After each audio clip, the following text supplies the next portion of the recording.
Here's how to change your background in a Zoom meeting. Go to the bottom toolbar and then open up your video settings. Go to background and filters. One way to change your background is to blur it. Just click on blur right here and then close this window and your background is blurred. You can also use a picture as a background. Let's go back into the video settings and then to background and filters. If you want to use one of the built-in pictures, you can just click it there. And to add your own image, just click on this plus button right here and then on add image. I'm going to select the custom background that I made here just by clicking on it and then clicking on open. And now you can see that my custom background is behind me.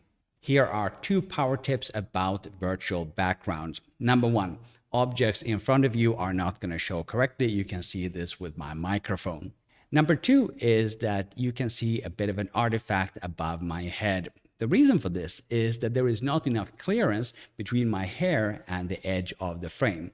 The solution here is to adjust the frame so that there is more space. I'm going to do that by raising my camera up a little bit. And now you see that there is more space above my hair, and now that artifact has disappeared. To remove the virtual background, just go back into the video settings and to backgrounds and filters, scroll up and then click on none, and your virtual background has disappeared. For more tips on how to stand out on Zoom, click or tap the screen right here. In that playlist, I have collected my best tips on how to impress people with your Zoom conferences.